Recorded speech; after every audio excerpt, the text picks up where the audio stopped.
제가 그동안 설교가 조금 너무 무거웠나 싶어서 오늘은 유머를 준비해 왔습니다.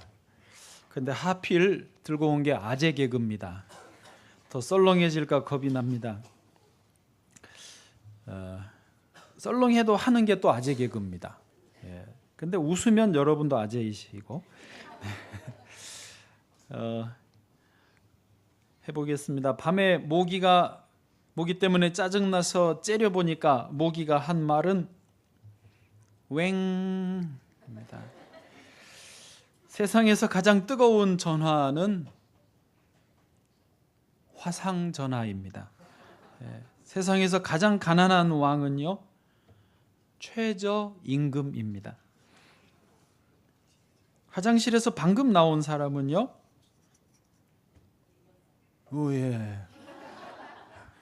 일본 사람입니다. 비가 1시간 동안 오면 추적 60분. 마지막 딸기가 직장을 잃으면 딸기 싫어. 여보세요. 수준이 아가씨인데 아재 개그를 잘 하십니다. 네, 분위기 조금 띄웠습니다. 오늘 말씀 제목은 말씀과 상식으로예요. 말씀과 상식으로 우리의 삶과 신앙이 이어져야 될 줄로 믿습니다. 노리나 허츠라고 하는 분이 영국 분인데 세계적인 경제학자입니다. 조지 소로스라고 하는 세계적인 투자자도 이 마리나 허츠를 신뢰하고 그의 말을 따라서 투자를 할 정도로 세계에서 가장 영향력 있는 경제학자 중에 한 명입니다. 이분이 이 책을 썼는데 책 제목이 조금 오묘해요. 누가 내 생각을 움직이는가? 누가 내 생각을 움직이는가? 이런 책을 썼어요. 그래서 몇 개월 전에 제가 책 제목이 재밌어서 저도 제 생각이 궁금해서 사서 좀 읽어보았습니다. 내용을 다 소개하기는 어렵고 거기에 한 가지 실험이 재미있는 게 있어서 여기 소개해드려 봅니다. 이 실험은 벌써 50여 년 전에, 그러니까 정확히 48년 전에 이루어진 실험이에요. 일찍이 이게 확인이 된 내용인데요. 뭐냐면 컬럼비아 대학 심리학자들이 컬럼비아 대학생들을 불러다 놓고 이 실험을 했어요. 대학생들 한 10여 명을 한 그룹으로 만들고 또 다른 10여 명을 다른 그룹으로 만들었습니다. 이 두 번째 그룹에는 연기자들이 들어가 있었어요. 작전을 짠 시나리오를 가진 연기자들이 들어갔습니다. 자, 먼저 연기자 없는 순수 대학생들로만 이루어진 10여 명이 실험실, 이제 인터뷰 설문지에 작성하는 그 방에 들어가서 설문을 작성하고 있었습니다. 사실 그 설문 내용이 실험은 아니었고 본격적으로 실험이 뭐였냐면 벽에 환풍구에서 하얀 연기가 피어나오게 했던 것입니다. 이때 이 사람들이 어떻게 반응을 보이느냐가 실험의 핵심이었어요. 대학생들로만 모였던 이 학생들은 연기가 나오는 것을 보고 이게 뭐지? 하고는 대부분의 학생들이 설문을 잠깐 중단하고 벽 있는 쪽으로 가서 이게 어떤 성분인지, 위험한지, 연기의 온도가 어떤지, 그리고 전체적으로 지금 이 상황이 위험한 건지, 우리가 계속 이 방에 있어도 되는 건지를 이해하려고 애를 썼다는 것입니다. 그러더니 여러 번 실험을 했는데 75%가, 그러니까 7명 혹은 8명 정도가 이거는 위험하다, 여기 계속 있으면 안 되겠다 판단하고 중단을 하고, 설문을 중단하고 그 방을 나가서 그 실험 관리자에게 그 상황을 보고를 했다는 사실입니다. 여러분, 그 학생들의 반응이 어때요? 지극히 상식적이지 않습니까? 정상이에요. 여보세요? 네. 연기가 나는 게 정상 아니잖아요. 그렇죠? 그걸 보고 반응을 하고 뭔가 자기 나름대로 적극적으로 대처하는 게 상식이고 정상이었단 말이에요. 근데 문제는 다른 그룹이었습니다. 두 번째 그룹은 2명의 연기자가, 다른 학생들은 몰라요. 몰래 들어가 있었어요. 학생인 것처럼 들어가서 똑같은 상황에서 설문을 작성하고 있는데 또 연기가 나오는 거예요. 그럴 때 이 연기자들이 먼저 반응을 했어요. 어떻게? 쓱 한번 쳐다보고 다시 돌아서서 뭐 미국인들 표현으로 해서 뭐 별거 아니네 뭐 이러면서 그냥 계속해서 설문을 작성하고 있었던 것입니다. 그러자 아무 영문을 모르는 다른 대학생들이 무슨 일이에요? 이 사람들한테 물었어요. 몰라요? 나도 잘 모르겠어요. 라고 하고는 계속해서 아무 일 없다는 듯이 설문을 작성을 한 것입니다. 놀라운 것은 다른 학생들도 연기 한번 쳐다보고 그 태연하게 쓰는 연기자들을 쳐다보고 연기자인 줄 모르니까 자기들도 하던 대로 설문을 작성했다는 것입니다. 여러 번 이런 실험을 했는데 이 두 번째 그룹에서는 한 명 정도만 그 자리를 벗어나서 확인을 하려고 하고 그리고 나가서 그 관리자에게 보고를 했어요. 나머지 대부분의 학생들은 끝까지 남아서 작성도 할 뿐더러 나가서 관리자에게 연기가 났었다라는 말조차도 안 했다는 것입니다. 사실 이거 분명 뭔가 문제 있는 거 아닙니까? 잘못하면 자기 목숨이 위태로워질 상황이지 않습니까? 그런데도 아무런 조치도 행동도 안 했다는 것입니다. 사실 요쯤에서 우리는 세월호 사건이 좀 생각이 납니다. 참 가슴 아픈 일이었습니다. 어쨌든 말씀드린 대로 이 실험은 이미 50년 전에 이루어졌고 여기서 얻었던 결론은 뭐냐면 사람들은요 뭔가 어떤 결정을 내릴 때 어떤 행동을 할 때에 자기는 이성적으로 자기는 주체적으로 자기 감정에 충실하게 결정을 내린다고 하지만 사실은 자신도 모르게 주변 사람들이 무슨 말을 하는지 무슨 생각을 하는지 어떻게 행동하고 반응을 하는지에 따라서 깊은 영향을 받는다는 거예요. 이게 잘못됐다라는 말은 아닙니다. 인간은요 사회적인 존재이기 때문에 동료나 이웃으로부터 따돌림을 받는 것 혹은 내가 분리되는 것에 대한 불안감이 누구나 근본적으로 있다라는 거예요. 그래서 그런 불안감을 해소하기 위해서는 적당하게 주변 사람들과 어울리고 그 가는 방향으로 나도 대세를 따라가는 것이 이롭다, 순조롭다 이렇게 판단하고 간다는 것입니다. 제가 이렇게 진지해질 줄 알았어요. 그래도 한번 여쭤볼까요? 대답은 하지 마시고 생각만 해보세요. 뭐가 옳을까요?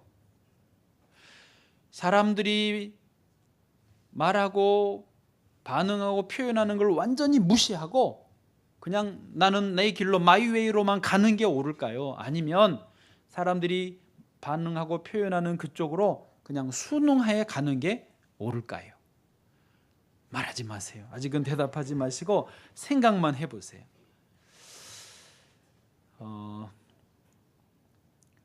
오늘 성경 본문에서요 등장하는 한 나병 환자와 예수님은 사람들의 생각 또 당시의 시대 정신이었던 구약의 율법을 파괴하고 넘어서시는 행동을 보여줍니다. 본문을 좀 소개해 보면 이렇습니다. 예수님이 어느 한 동네에 계실 때에 거기에 나병이 온몸에 퍼진 어떤 사람이 그 마침 마을에 있다가 예수님을 보았습니다. 그는 마치 준비를 했던 사람처럼 망설임도 없이 예수님 앞으로 불쑥 나와서는 예수님 발 앞에 턱하니 엎드렸습니다. 그리고 다짜고짜 엎드려서 간절히 요청을 드렸습니다. 오늘 본문의 12절 말씀을 한번 같이 소리내서 읽어보겠습니다. 시작. 예수께서 한 동네에 계실 때 온몸에 나병 들린 사람이 있어 예수를 보고 엎드려 구하여 이르되 주여 원하시면 나를 깨끗하게 하실 수 있나이다 하니 아멘. 사실 구약 율법에 의하면요 나병 환자는 마을에 들어올 수 없었습니다. 또 사람들이 모여있는 모임에 들어오지 못하게 되어 있었습니다. 레위기 13장 45절 46절에 보면 이렇습니다. 누구나 나병 환자는 이렇게 해야 돼요. 옷을 찢고 머리를 풀며 윗입술을 가리며 외치기를 부정하다 부정하다 할 것이요. 자기는 길에 가다가도 들에서 사람이 앞에 오면 그렇게 하라는 거예요. 나는 부정한 사람입니다. 내게 가까이 오지 마세요. 당신도 부정하게 됩니다. 이런 의미로 부정하다 외쳐라는 것이었습니다. 그 다음 절에 보면은 46절에 병 있는 날 동안은 늘 부정할 것이라 그가 부정한 즉 혼자 살되 진영 밖에서 살지니라. 마을 안으로 사람들이 모여있는 곳으로 들어오지 못하게 되어 있었다는 것입니다. 그런데 아까 말씀드린 대로 이 나병 환자는 율법의 자기 격리 의무를 위반하고 깨트리고 동네에 들어왔고 사람들이 모여있는 곳에서 예수님 앞으로 톡 뛰어 들어왔다는 것입니다. 그런데요, 예수님도 이 나병 환자에 대해서 어서 멀리 떨어지거라, 여기가 어디라고 감히 들어오느냐고 쫓아내지 않으시고 오히려 나병 환자의 몸에 손을 대어 주시고 그를 치료해 주셨다는 것입니다. 그러니까 나병 환자의 몸에 이 나병이 온몸에 퍼졌다고 돼 있었지 않습니까? 그 나병이 걸려 있는 그 환처에, 상처 부위에 손을 대신 거나 마찬가지입니다. 본문 13절입니다. 같이요, 시작. 예수께서 손을 내밀어 그에게 대시며 이르시되 내가 원하노니 깨끗함을 받으라 하신대 나병이 곧 떠나니라. 아멘. 구약 율법에 의하면요, 부정한 사람에게 손을 대면 그분도 부정하게 된다고 말합니다. 레위기 7장 21절입니다. 만일 누구든지 부정한 것 곧 사람의 부정이나 부정한 짐승이나 부정하고 가증한 무슨 물건을 만지고 여호와께 속한 화목제물의 고기를 먹으면 그 사람도 자기 백성 중에서 끊어지리라. 그러니까 예수님이 나병 환자를 만지시고 치료해 주신 것은요, 당신도 율법에 의하면 위험해질 수 있었던 것입니다. 그런데도 불구하고 예수님은 율법을 넘어서시고 율법을 초월해서 나병 환자를 만지시고 치료해 주신 줄로 믿습니다. 그런데요, 오늘 본문은 여기서 끝나지 않고 예수님이 나병 환자에게 두 가지를 명하시는 것이 내용이 추가되네요. 하나는 뭐냐면 그 다음 절에 보면 이렇게 되어 있습니다. 14절에 두 가지 다 읽지 않고요, 하나는 소문내지 마라, 아무에게도 말하지 마라. 또 하나는 뭡니까? 먼저 제사장이 가서 내 몸을 보이고 너가 깨끗하게 된 것으로 인해서 예물을 드려서 그들에게 입증을 하라. 즉 공증을 받아서 건강한 사회인으로 살아라. 이것을 명하셨습니다. 모르긴 몰라도 이 두 번째 명령은 따른 것 같아요. 그런데 첫 번째 소문내지 말라는 이 사람이 못 따랐어요. 동네방네 나발을 다 불어가지고 그 다음 절 15절에 보니까요, 15절에 같이요, 시작. 예수의 소문이 더욱 퍼짐에 수많은 무리가 말씀도 듣고 자기 병도 고침을 받고자 하여 모여오되. 아멘. 다 몰려와가지고 그 다음 절 16절에 예수님은 물러가셔서 한적한 곳에서 기도하시면서 지낼 수밖에 없게 되었던 것입니다.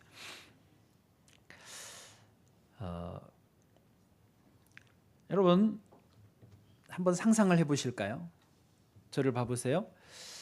여러분이 지금 그 나병 환자와 예수님 상황이 벌어지고 있는 그곳을 지금 보고 계시는 현장에 있다고 생각을 해보세요. 들어오면 안 되는 나병 환자가 동네에 들어왔어요. 나병 환자네. 그런데 이 나병 환자가 예수님 발 앞에 탁 엎드리더니 고쳐달라고 그러고 있어요. 감히? 근데 예수님은 또 나병 환자를 안 쫓아내시고 만지시더니 치료를 해주셨어요. 나병 환자가 좋아합니다. 자, 이 장면을 보면서 그 주변의 사람들 상당히 충격적이었을 거예요. 상당히 황당한, 당황스러운 상황이었을 것입니다. 이게 지금 분명히 율법을 어기고 이러면 안 되는데 금기시되는 일들이 막 벌어지고 있거든요. 그런데 저는 그렇게 상상이 됐습니다.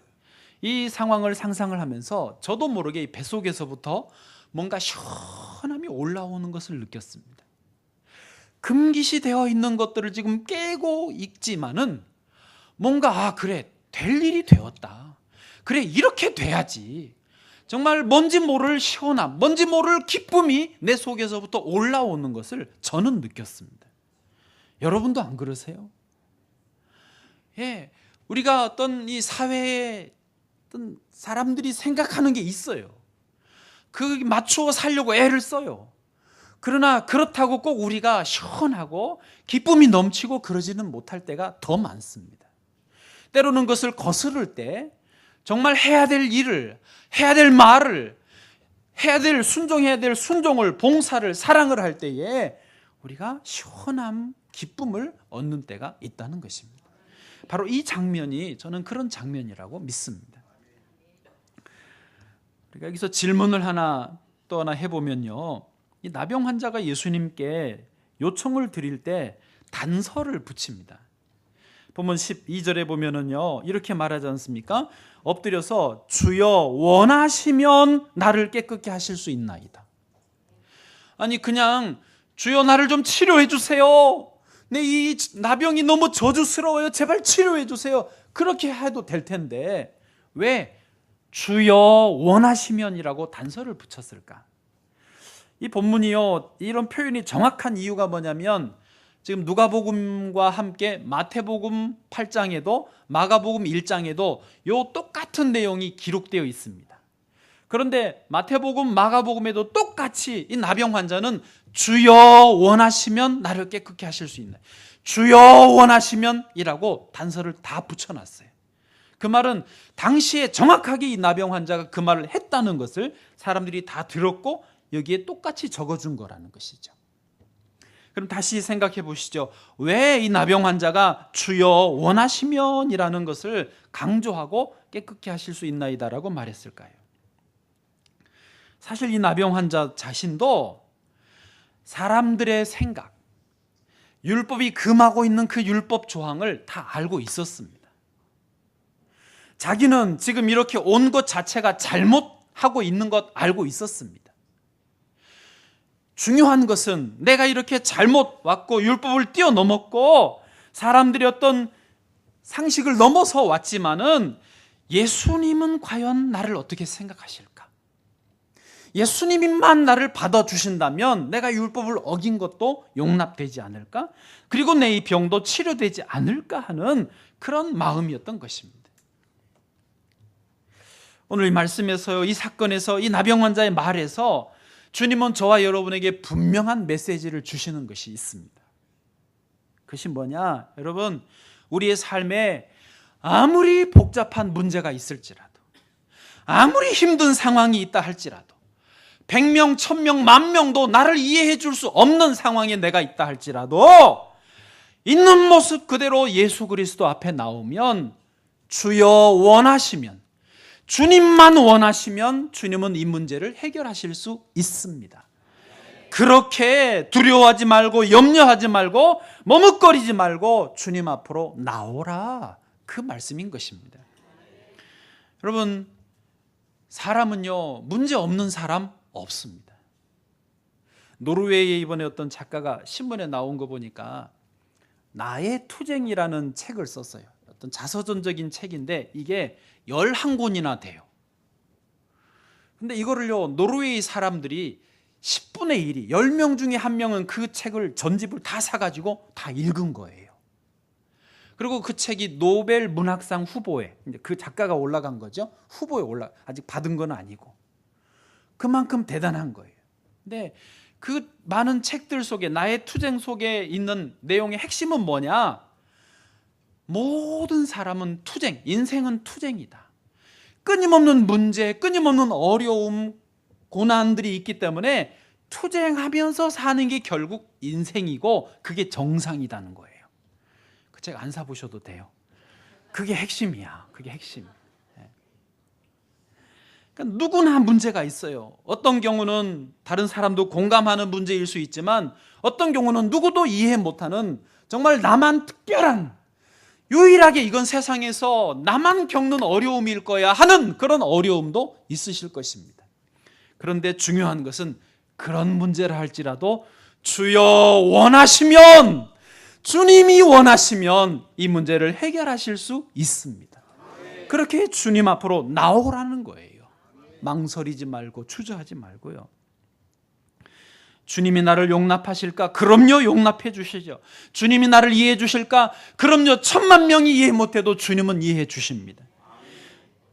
주님께 나오시기를 축복합니다. 우리 찬양 하나같이 불러보실까요? 인생길 험하고 마음 지쳐 살아갈 용기 없어질 때 너 홀로 앉아서 낙심치 말고 예수님 품으로 나오시오. 평생의 모든 꿈 허물어져 세상의 친구 다 떠날 때 어둠에 앉아서 울지만 말고 예수님 품으로 나오시오.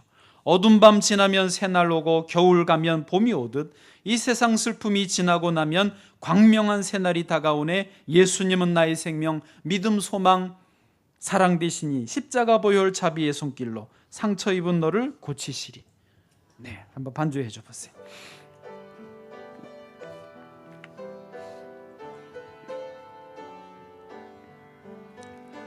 인생길 험하고 마음 지쳐 살아갈 용기 없어질 때 너 홀로 앉아서 낙심치 말고 예수님 품으로 나오시. 평생의 모든 꿈, 평생의 모든 꿈 허물어져 세상의 친구 다 떠날 때 어둠에 앉아서 울지만 말고 예수님 품으로 나오시오.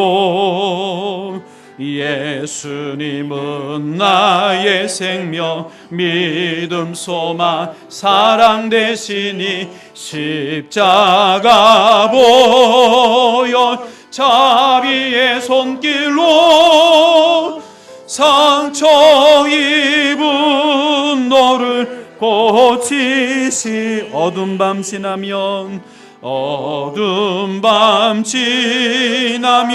새날 오고 겨울이 가면 봄이 오듯 이 세상 슬픔이 지나고 나면 광명한 새날이 다가오네. 아멘.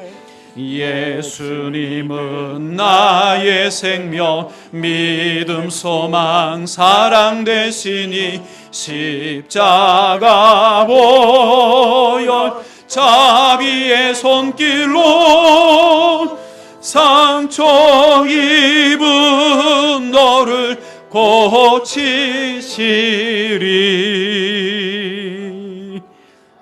아멘.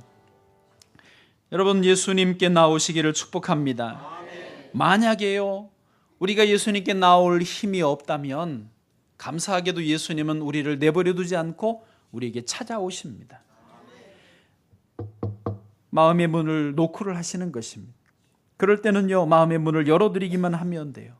요한계시록 3장 20절, 볼지어다 내가 문 밖에 서서 문을 두드리노니 누구든지 내 음성을 듣고 문을 열면 내가 그에게로 들어가 그와 더불어 먹고 그는 나와 더불어 먹으리라. 아멘. 어쨌든 주님 앞으로 나오면 우리는 길이 보이는 것입니다. 예수님이 길입니다. 예수님이 진리요 생명이신 줄 믿습니다. 저는 어젯밤에도 끙끙대면서 설교 준비를 하고 있었습니다. 이게 밤에 도자를 붙이는 것은 토요일 밤마다 그러는 모양입니다. 근데 어제는 이상하게도 뭐가 복잡하게 얽혀가지고 도무지 진전이 안 됐습니다. 초반 앞부분을 정리하고 중간까지는 설교가 이렇게 왔는데 그 다음에 모르겠어요. 이게 어떻게 해야 되지? 뭐지? 꽉 막혀가지고요. 도무지 진전이 안 되었습니다. 밤에 11시 반이었습니다. 이제 자야 되는데, 빨리 마무리를 해야 되는데 잘 수도 없고 마무리도 안 되고, 그래서 할 수 있는 것이 탁 덮고 내려와서 예수님 앞으로 나온 것이었습니다. 가만히 주님 앞에 나와서 앉으면서 주님 어떻게 좀 해주세요. 잠도 자야 되잖아요. 설교도 해야 되잖아요. 그리고 1시간 정도 앉아 있었더니 머릿속의 복잡함이 단순함으로 변했습니다. 머릿속에 흐릿했던 것들이 명료함으로 보여졌습니다. 그래서 다시 올라가서 정리하고 2시에 집에 들어갔습니다. 솔직히 이런 일은 좀 자주 있습니다. 참 저는 한심합니다. 주님이 아니시면 아무것도 못하겠어요. 여러분 어떠십니까? 몇 년 전에 제가 어려움을 겪었을 때도 그랬습니다. 혼자 방에 있으니까 막 부정적인 생각, 숨이 꽉 막혀오고 머릿속이 너무 복잡해졌습니다. 이러다가 죽을 것 같았습니다. 그래서 밖에 나왔어요. 어차피 만날 사람도 없고 어려울 때는 친구도 없습니다.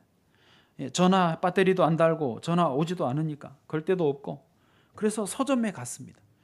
서점에 있는 책들을 이렇게 열어보는데 책이 말합니다. 잘 왔다고.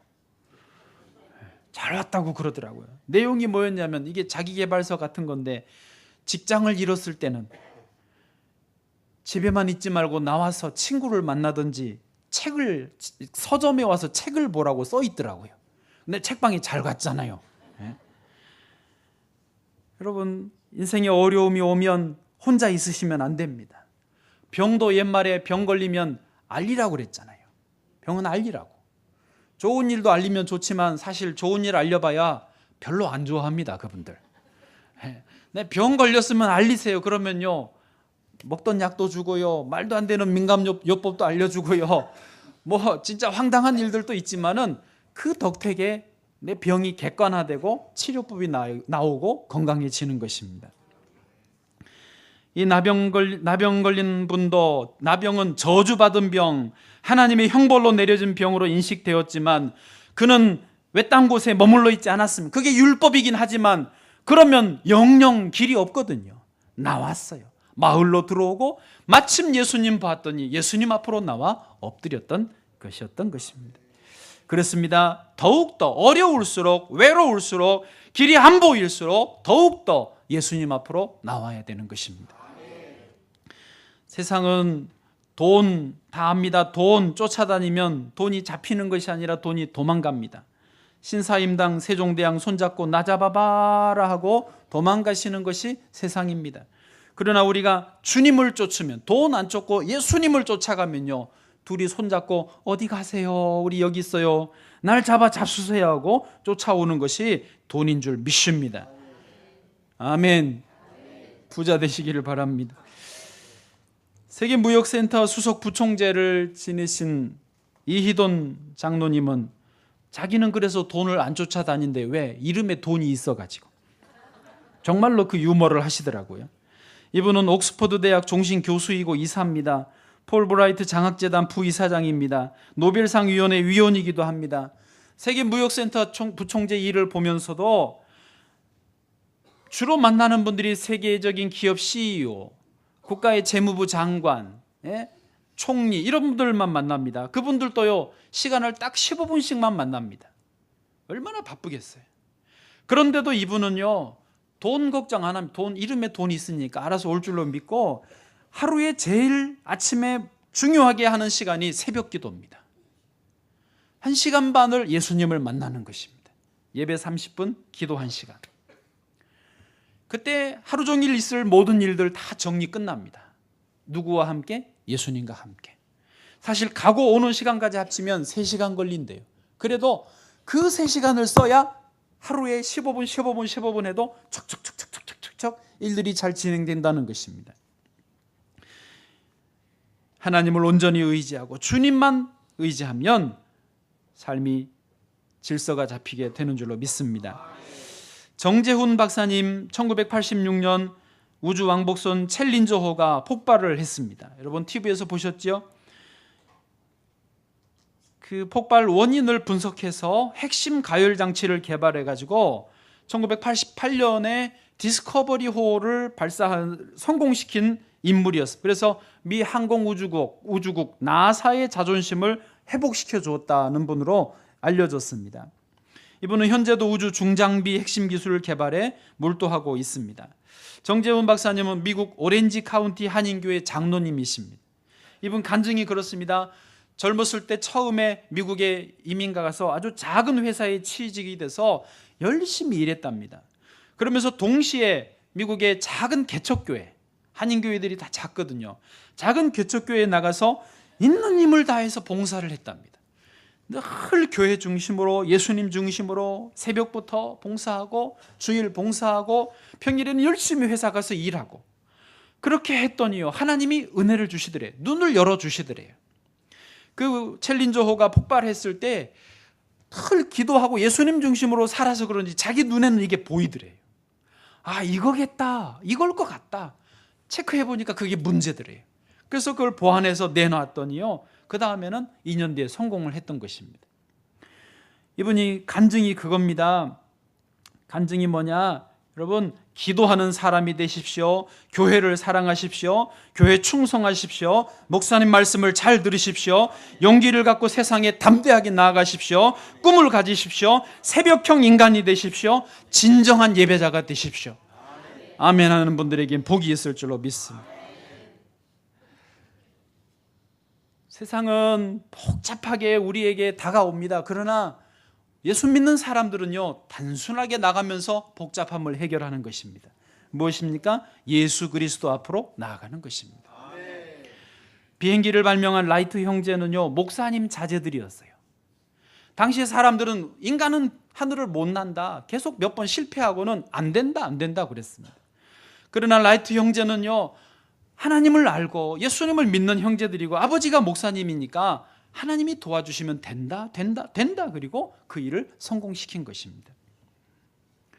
윌리엄 캐리는요, 선교의 역사에 지금 우리가 아는 이렇게 선교사님들이 나가고 교회가 후원하고 선교 사역을 하는 이런 우리가 알고 있는 선교 개념의 최초의 그 일본 선교사였습니다. 그래서 선교사의 아버지라고 이름이 붙여져 있습니다. 이분은 초등학교 5학년까지밖에 못 나오는데 그 캐리의 아버지가 너 시대에는 아주 유망한 직업이 구두 수선공이니까 그때 한참 가죽 구두를 신기 시작했거든요. 1800년대. 그래서 구두 수선공을 하라고 강제로 그 직업으로 밀어주셨습니다. 그래서 구두 수선을 하다가 중학교 3학년 때 예수님을 영접을 하고 그 나이에요. 그리고 이제 성경을 읽고 예수 안에 사는데 보니까 이게 구두 수선이 전부가 아닌 거예요. 예수님 안에 있으니까 세계가 보이는 거예요. 그래서 세계 지도, 그때 당시에 1800년대 세계 지도를 구두방에 갖다 놓고 딱 짚으면서 주여 이 땅에 교회가 세워지게 하옵소서. 이 땅에 믿음의 학교가 세워지게 하옵소서. 이 땅에 성경 그 나라 언어로 번역된 성경이 있게 하여 주옵소서. 계속 기도하고 중얼중얼 하는 거예요. 사람들이 와서 뭐 하냐? 여기에 기독교 학교가 세워질 거라고. 미쳤구만, 미쳤거든요. 여러분은 이제 아멘 하시는데 그때는 미쳤다는 소리를 들을 수밖에 없었습니다. 그러나 캐리는 주 안에서 계속 기도하며 나갔던 거예요. 그러다가 나중에 자기가 신학을 하고 목사가 됐습니다. 어느 날 설교하는데 설교에 하나님으로부터 위대한 일을 기대하려면 위대한 일을 계획하라라는 설교에 사람들이 감동을 받고 목사님들이 그 선교회를 조직을 합니다. 그 선교회의 1번 선교사로 윌리엄 캐리가 자기가 파견을 받아서 인도에 나갑니다.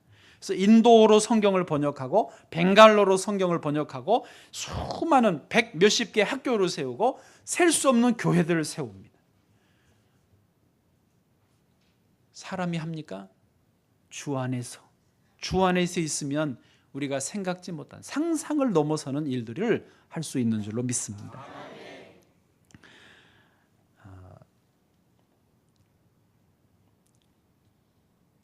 주님은 저와 여러분에게 이 은혜를 주실 줄로 믿습니다. 말씀을 정리하겠습니다. 오늘 말씀 한번 좀 다시 기억해 보십시오. 오늘 본문에 그냥 이제 다 머릿속에 있으실 거니까요. 나병 환자가 율법을 어기고 예수님 앞으로 나왔습니다. 예수님도 율법을 어기고 사회적인 풍습을 깨시고 나병 환자를 치료해 주셨습니다. 그런데 예수님이 두 가지 명을 내리셨다고 그랬죠? 하나는 소문내지 마라. 안 지켰어요. 그러나 그건 상관이 크게 없었습니다. 두 번째가 뭐였습니까? 제사장에게 가서 네 몸을 보이고 율법이 정한 대로 예물을 드려서 너가 다 나은 것을 성경 표현으로는 입증하라였습니다. 그것은 지금으로 말하면 사회적으로 공인을 받아라, 공증을 받아라 였습니다. 여러분, 우리가 교회 다니는 사람들이 예수 믿는다, 예수 교회만 알면 어떤 사람들은 미쳤다라고 생각을 합니다. 그런데요, 제대로 예수에게 미치면, 제대로 교회 신앙생활 하면요, 사실은 건강한 시민이 되는 것입니다. 예수님이 다 안내를 하시거든요. 당시의 시대의 율법인 제사장에게 가서 율법을 지키고 너가 다 나은 것을 입증을 받아서 이제 건강한 사회인으로, 건강한 시민으로 살아라고 그렇게 예수님이 안내를 해주시잖아요. 그리고 그분은 그렇게 살았을 것입니다. 우리는요, 오늘도 EV배 때 동장님이 오셨는데요, 분명히 하셔야 돼요. 예수 믿는 사람들은 예수 교회 그럴 때 정말 제대로 미쳐야 건강한 시민이 됩니다. 어설프면요, 신비주의로 갑니다. 어설프면요, 이단 사이비로 빠집니다. 제대로 예수님을 따라가야 내 삶도 주님 안에서 치유함을 받고 문제가 해결될 뿐더러 또 유력한 건강한 시민으로 지도자가 되고 영향력을 끼치는 하나님의 자녀들이 되는 줄로 믿습니다. 그 은혜가 저와 여러분에게 있으시기를 주의 이름으로 축복합니다.